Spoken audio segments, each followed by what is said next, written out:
আল্লাহ সুবহানাহু ওয়া তাআলার প্রশংসা এমন নয় যে কেবল সৌন্দর্যের জন্য করছি, কারণ আল্লাহ সুবহানাহু ওয়া তাআলা যত সৌন্দর্য রেখেছেন সেগুলোর মাধ্যমে আমাদের উপকারও জারি রেখেছেন। তার মধ্যে আমাদের উপকারও নিহিত আছে, তার মধ্যে আমাদের কল্যাণও নিহিত আছে। ফলত আলহামদুলিল্লাহর মধ্যে একই সাথে এই উভয়মাত্রিক অর্থ এবং তাৎপর্য একত্রিত হয়ে গেছে। إن هذا القرآن يهدي للتي هي أقوم নাহমাদুহু ওয়া নুসাল্লি আলা রাসূলিহিল কারীম, আম্মা বা'দ। আমরা এখন আলোচনা করব আলহামদুলিল্লাহ বাক্যটির অন্তর্নিহিত সৌন্দর্য নিয়ে। কোরআন মাজিদে বিভিন্ন জায়গায় আলহামদুলিল্লাহ এর ব্যবহার হয়েছে। আল্লাহ সুবহানাহু ওয়া তাআলা বলেছেন, লাহুল হামদু ফিল উলা ওয়াল আখিরা। সকল কিছুর শুরুতেও আল্লাহ সুবহানাহু ওয়া তাআলার প্রশংসা, সকল কিছুর শেষেও আল্লাহ সুবহানাহু ওয়া তাআলার হামদ বা প্রশংসা। সমস্ত কিছুতেই তার প্রশংসা প্রতিফলিত এবং সেটা বিদ্যমান আছে, জারি আছে। অন্য জায়গায় আল্লাহ তাআলা বলেছেন, ওয়ালাহুল হামদু ফিস সামাওয়াতি ওয়াল আরদি। আল্লাহ সুবহানাহু ওয়া তাআলার প্রশংসা শুধুমাত্র এই মানবকুলের মধ্যে নয়, শুধুমাত্র আমাদের দৃশ্যমান সৃষ্টিরাজির মধ্যেই নয়, আমরা যাদের মধ্যে বেঁচে আছি, এমনকি যাদেরকে আমরা দেখি না, যাদের সাথে আমাদের কোনো যোগাযোগ নেই, তাদের মধ্যেও আল্লাহ তাআলার প্রশংসা বিদ্যমান। বহু পৃষ্ঠের সকল কিছুর মধ্যে আল্লাহ তাআলার প্রশংসা বিদ্যমান এবং মহাকাশের সমস্ত সৃষ্টি জগতের মধ্যে কোরআন মাজিদের আয়াতে আয়াতে হামদ শব্দটি ব্যবহৃত হয়েছে। আমরা আগেই বলেছি, হামদ শব্দটির একটি অর্থ হচ্ছে আসানা, একটি অর্থ হচ্ছে আশ-শুকর। হামদ বলতে শুধু প্রশংসা বোঝায় না, হামদ বলতে প্রশংসা এবং কৃতজ্ঞতা দুটোই একসাথে বোঝায়। আরবিতে শুধু প্রশংসা বোঝানোর জন্য একটি শব্দ আছে, বিভিন্ন শব্দ আছে, যার মধ্যে অন্যতম শব্দ হচ্ছে আল মাদহু। আল মাদহু শব্দের অর্থ হচ্ছে প্রশংসা, কিন্তু মাদহুন যেটা, সেটা সত্যিকার প্রশংসা হতে পারে, এমনকি মিথ্যা প্রশংসাও হতে পারে। রাজাদেরকে আগের জামানায় যত বেশি পারা যায় প্রশংসা করা হতো। আগের জামানায় রাজকবিদের অন্যতম একটা কাজ ছিল ওই রাজার প্রশংসা করা হবে যত বেশি পারা যায়। এবং এই স্তুতি কাব্যের মধ্যে কবিরা মাত্রা জ্ঞান অনেক সময় হারিয়ে ফেলতেন। যিনি জানন তাকে তা বলে আখ্যায়িত করতেন এবং রাজারা সেটা শুনতে খুব আগ্রহ বোধ করতেন এবং সেজন্য পুরস্কার প্রদান করতেন। মানুষের স্বাভাবিক একটা চাহিদা হলো সে অন্যের মুখে নিজের প্রশংসা শুনতে চায়, প্রশংসিত হতে চায়। কিন্তু আমরা যখন প্রশংসা করি কোনো সৃষ্টির, সেখানে প্রায়ই আমরা সঠিক থাকি না, আমরা ভুল প্রশংসাও করি, মিথ্যাও বলি। এখনকার দুনিয়াতেও সেটা বিদ্যমান আছে। যিনি কর্তা ব্যক্তি তিনি সবসময় প্রশংসার মধ্যে থাকতে চান, কিন্তু সেটা মাদহ হচ্ছে এমন প্রশংসা যেখানে সঠিক প্রশংসারও জায়গা আছে, মিথ্যা প্রশংসারও জায়গা আছে। কিন্তু আল্লাহ সুবহানাহু ওয়া তাআলার জন্য তো কোনো মিথ্যা প্রশংসা প্রযোজ্য হতে পারে না। এখানে হামদ শব্দ ব্যবহার করা হয়েছে, মাদহ শব্দ আমরা পাইলে আল মাদহু লিল্লাহ বলা হলে। মাদহুন এমন প্রশংসা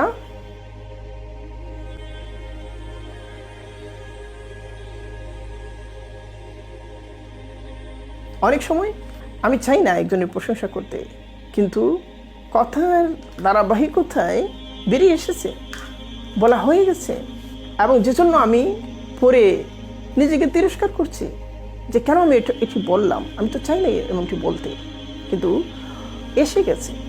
সেটা মাদ, কিন্তু সেটা হামদ না। এখানে আল হামদু শব্দ বলা হয়েছে, যার অর্থ কেবলমাত্র আল মাদহু না, কেবলমাত্র আস-সানাউ না। আস-সানাউ শব্দের অর্থ হচ্ছে প্রশংসা করা। এবং হামদ এর আগে, হামদ শব্দের আগে আলিফ লাম রয়েছে। আলিফ লাম সেটাকে অনেকে বলছেন জিনসি, অনেকে বলছেন ইস্তিগরাকি, মানে জাতীয়তা বোঝাবে। ইস্তিগরাকি মানে সামগ্রিকতা, ব্যাপকতা বোঝাবে। এখানে হামদের সামগ্রিকতা বোঝায়, মানে যত ধরনের প্রশংসা রয়েছে সৃষ্টি জগতের যত জায়গায় যত প্রশংসা হচ্ছে, সেটা প্রাণীকুলের জন্য হোক, সেটা উদ্ভিদের জন্য হোক, সেটা সুন্দর একটা ফুলের জন্য হোক, সেটা ভালো একটা হরিণের ছানার জন্য হোক, সেটা একটা সুন্দর টিয়ার জন্য হোক, সৃষ্টিরাজির যার জন্য যে প্রশংসা, সেটা মূলত আল্লাহ সুবহানাহু ওয়া তাআলারই প্রশংসা।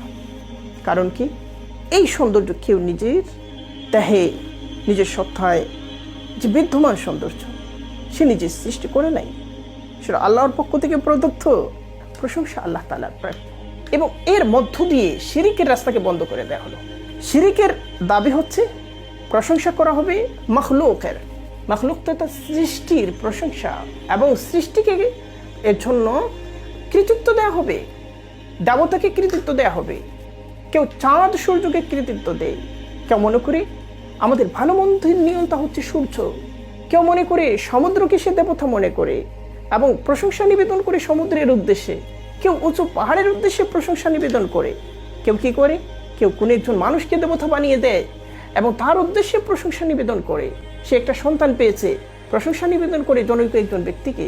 হতে পারেন তিনি কোনো একজন দরবেশ, হতে পারেন তিনি মারা গেছেন, কোনো মাঝারি ঘুমিয়ে আছেন। সে মনে করে তার কারণে আমি সন্তান লাভ করেছি, সে মনে করে তিনি আমাকে বিপদ থেকে উদ্ধার করেছেন এবং তার উদ্দেশ্যে প্রশংসা নিবেদন করে। আলহামদু, সমগ্র সৃষ্টির উদ্দেশ্যে প্রশংসা নিবেদনের এই যে ভ্রান্ত পদ্ধতি, একে নস্যাৎ করে দিয়েছে। আলহামদুর দাবি হচ্ছে যত প্রশংসা, সমস্ত কিছু, সমস্ত প্রশংসা কেবলমাত্র আল্লাহ সুবহানাহু ওয়া তাআলার জন্য হবে। তার মানে কি আমরা কারো ভালো কাজের জন্য প্রশংসা করব না? আমরা কি কারো কৃতিত্বের জন্য তার স্বীকৃতি প্রদান করব না? হ্যাঁ, প্রদান করব, কিন্তু আমরা ভুলে যাব না তাকে এই সামর্থ্য যিনি দান করেছেন তিনি আল্লাহ সুবহানাহু ওয়া তাআলা।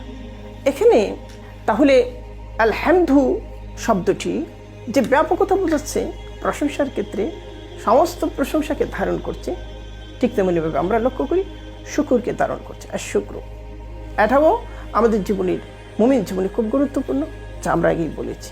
কিন্তু কেউ প্রশ্ন করতে পারে যে এখানে আলহামদু শব্দের মধ্যে যেহেতু আল মাদহু রয়েছে আর শুক্রও রয়েছে, এটা তো বলে যেতে পারতো যে আল মাদহু ওয়া শুকরু লিল্লাহ, তাহলে উভয় শব্দ সরাসরি হাজির হয়ে যেত।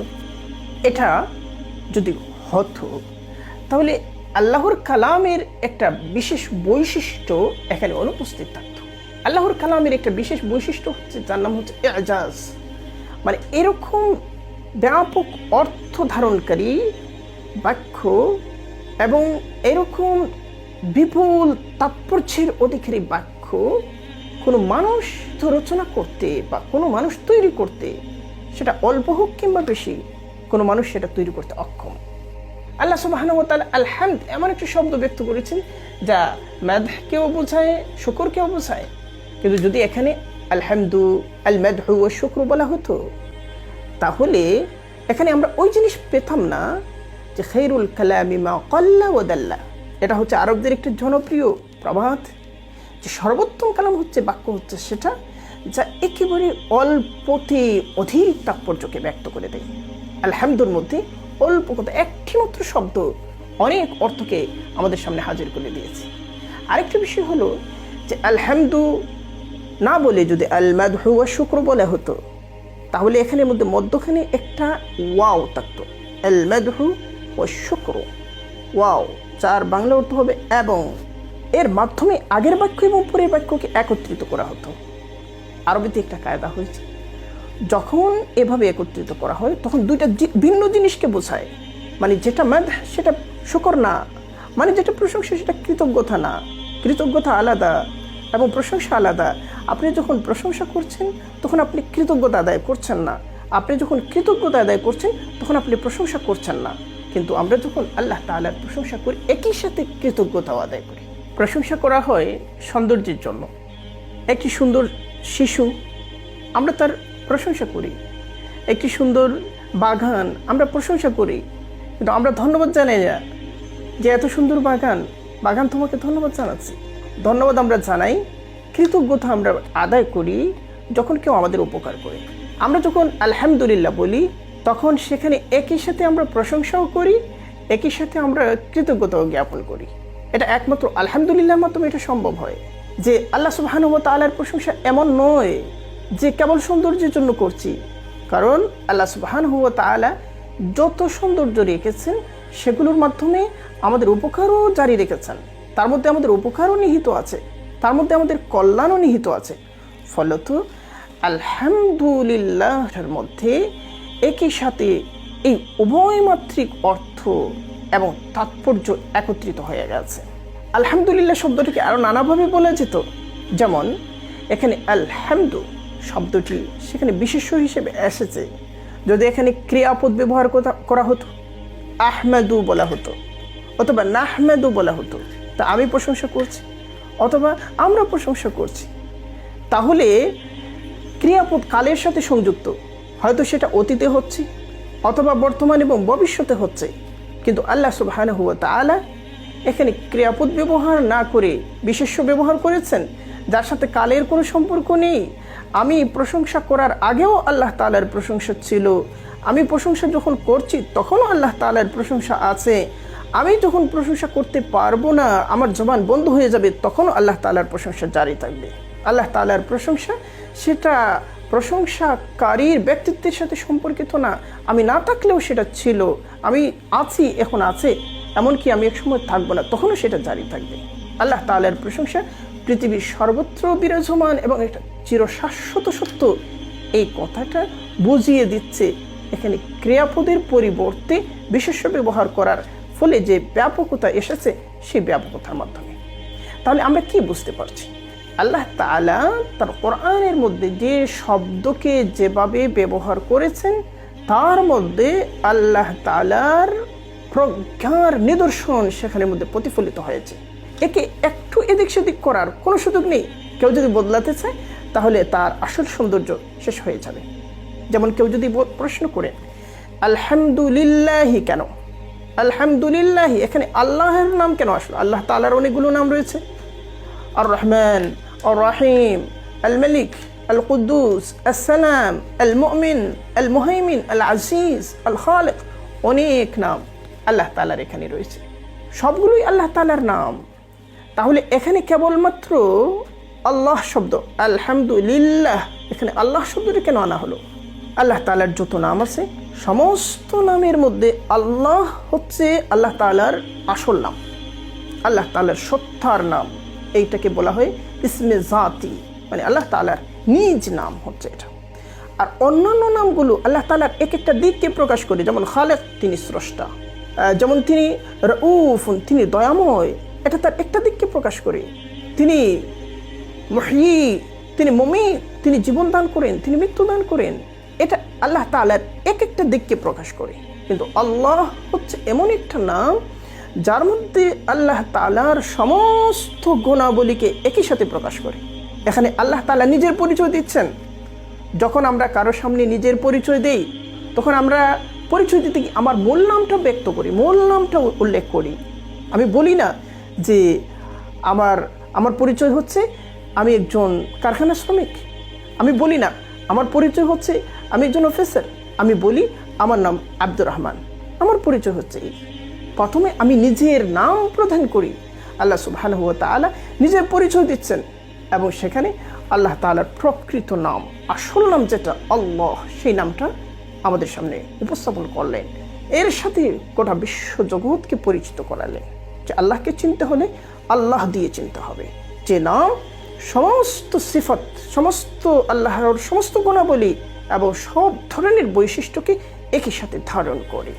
আমরা আল্লাহ সুবহানাহু ওয়া তাআলার কোরআনের মধ্যে প্রতিটি বাক্যের মধ্যে যে অলৌকিকতা রয়েছে, যাকে আরবিতে এজাজ বলে, সেই এজাজের কিছুটা নমুনা এখানের মধ্যে লক্ষ্য করতে পারি।